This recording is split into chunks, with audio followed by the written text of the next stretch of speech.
Hello, potential sellers. Amy Rogas here with the Farm Ranch team of Century 21 Circle.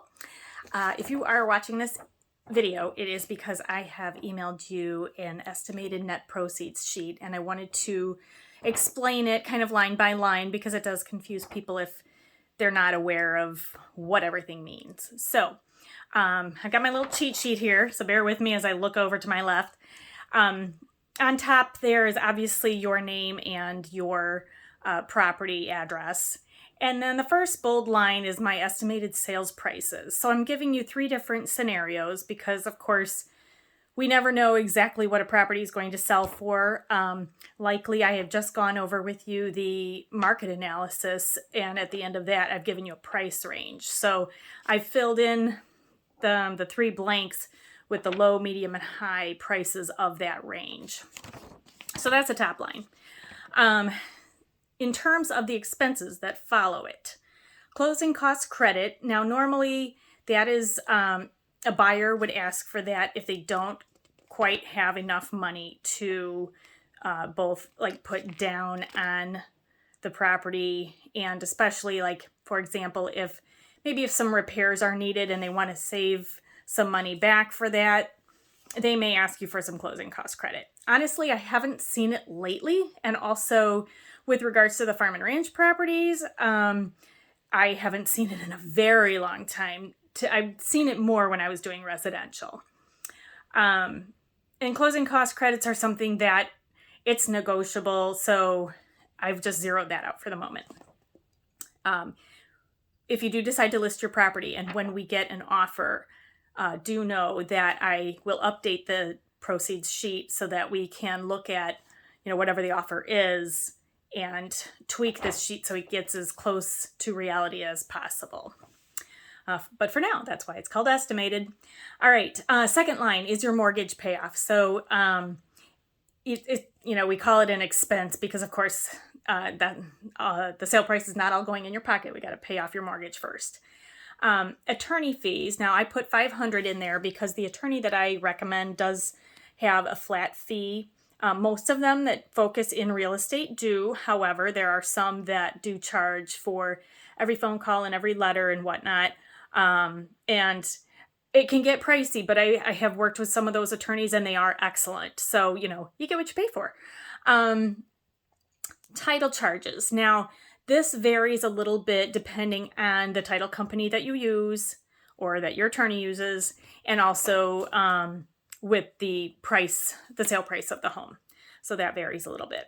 Revenue stamps, that is county and state taxes. So for every $1,000 that you sell your property for, you will pay $1.50. And so that's automatically computed there through my lovely Excel spreadsheet. Recorder's office is about a flat $200. Taxes, now on this example, now that we're in 2023, in the beginning of it, the tax proration, for 2022 is for the entire year because the tax bills have not come out yet and they're not due yet. So they would take taxes out for all of 2022 and then for the time that you own the property in 2023. So for example, I'm making this video in April. Even if you closed on a property today, you'd still owe 3.5 months worth of taxes. And so again, that is a number that I would get more specific on when we have a contract, because if you're closing in May, June, that gets a little dicey because, was that first installment paid yet or not? So you may end up owing about 1.5 years worth of taxes, or you might just be owing about a year. But long story short, in the end, you got to pay taxes on the property no matter what, and whether you pay them now or through your escrow account or whatnot, they get taken out somehow. Speaking of escrow accounts. So if you do have a mortgage and, you pay taxes through an escrow account, what will happen is they'll take the taxes out at the time of closing. And then once the bank is notified that the sale has happened, they will close out your escrow account and you will get a check back for whatever amount is in that account. So it almost feels like you're paying it twice because you've been paying it with your mortgage and now you're going to pay it at closing, but you will get that money back. Okay, next is my brokerage fee, which is 6%. Now, I do know that I split that in terms of, with the buyer's agent. And I do keep 3.5%. The buyer's agent gets 2.5%. I do that because I have, extensive costs in advertising. We've probably gone over my marketing already, but, I don't just put it on the MLS. I advertise in many additional places online, and that does add up. Also in, some print magazines and flyers and whatnot. But yes, I have that all outlined on my listing plan of action. So brokerage fee is 6%. Century 21 admin fee. That is a pesky little fee like bags on airlines. Unfortunately, Century 21 bags do not fly free. So it's $150. It's only when you sell the property. If, for example, you have the property listed and you take it off the market for whatever reason, there is no fee due whatsoever. Let's see. All right, moving over to survey. That obviously depends on the size of your property. One of the surveyors that I use often had quoted, about 1,000 to 2,000 for a property that's like 3 to 5 acres. So depending on the size will depend on if I bump that up or have it on the high end or the low end. Well, and septic. So I have a little asterisk here because that is variable, just like the survey is. And I have a note of $350 to $1,000. Now, the reason I have that is because the way the purchase agreement is written, it calls for a well and septic inspection. And on what I will call a basic level, that would be about a $350 fee.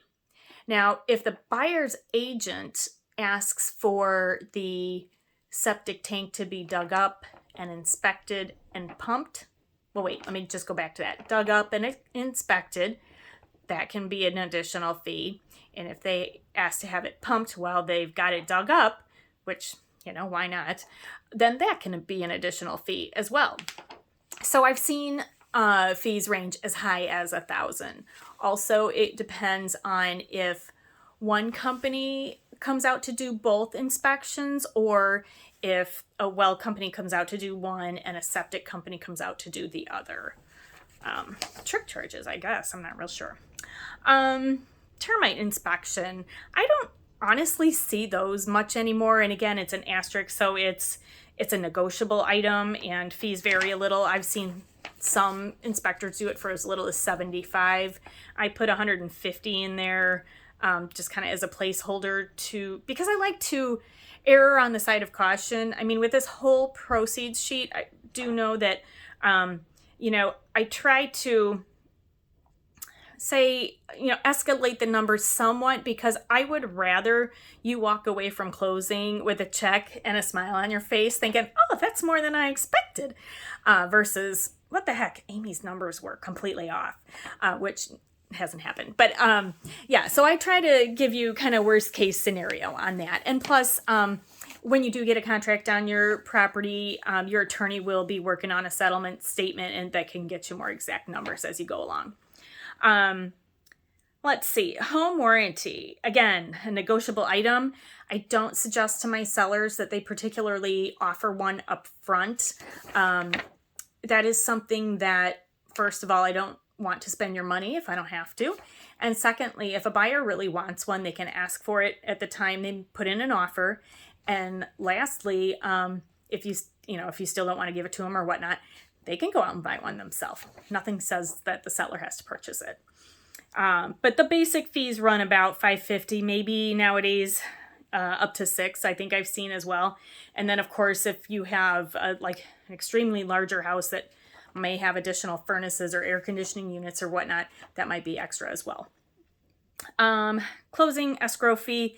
If you have a cash buyer, for some reason, you get charged more money. But I don't completely understand it, to be honest with you, but there is a thing there. So long story short, you add up all of your expenses and you subtract it from the estimated sales price above, which brings you down to your net proceeds at the bottom.